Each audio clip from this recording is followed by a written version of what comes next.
Mutton బాగా తినుంటారా? నేనేదో పచ్చడి మెతుకులు తిన్నాను నాయన. సరే గానా ఏమి నా తల్లి చిట్టి తల్లి వచ్చినప్పటి నుంచి బొమ్మను నాదే. ఏం నాయనా చెప్పు తల్లి, అమ్మమ్మకు చెప్పవా? ఆ జాతరలో వాళ్ళు నా ప్లేట్ లో వేసిందే 4 ముక్కలు. దాంతో ఈ నా బట్ట 2 ముక్కలు ఎత్తుకొని ఈ బోడిగాడు కర్రెద్దు చూసుకొని చెప్పలేదే.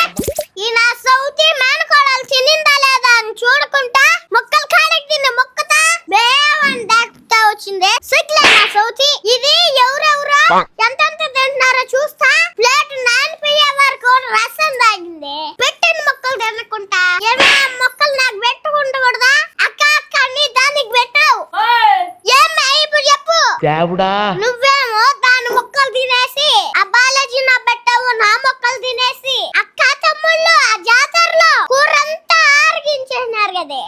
మా ఆయకుడు మా అన్నయ్య తిన్నావా లేదురా జాతరలో? నిన్ను నేను గమ్మనిచ్చనే లేదురా. కేజీ మటన్ తెచ్చి వండి పెడతాలేమే, నీకెందుకు అంత బాధపడుతున్నావా? ఇప్పుడు నువ్వు నాకు తెచ్చా వండి పెట్టి కాలిపోవాల్సిందే. ఇప్పుడు తీసుకొని వెళ్ళిపోతాను మా డాడీ. ఎట్టు వండి పెడతావి? అరే ఏంట్రా ఇది?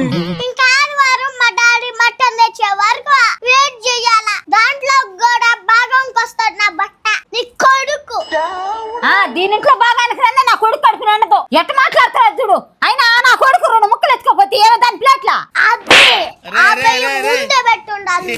సరే పూలొచ్చు నా సౌతే మనకి రచ్చలొద్దు. అది కూడా మటన్ ముక్కల కోసం రచ్చ అంటే నలుగురు నవ్వుకుంటారు. ముక్క 2000, 2 ముక్కలు 4000, 5000 తెచ్చే బా అమ్మమ్మ.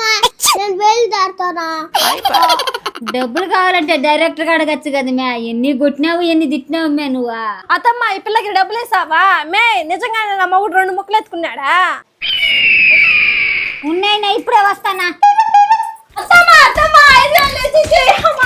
ఇప్పుడు 10,000.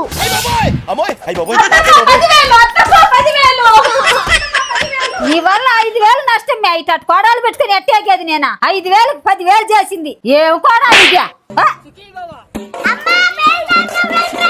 2 ముక్కలకి 10,000. సార్ మన జాతర వచ్చినప్పుడు కాలేజీ కడగడ 20 ముక్కలు తినిపించేద్దాం. రూపాయలు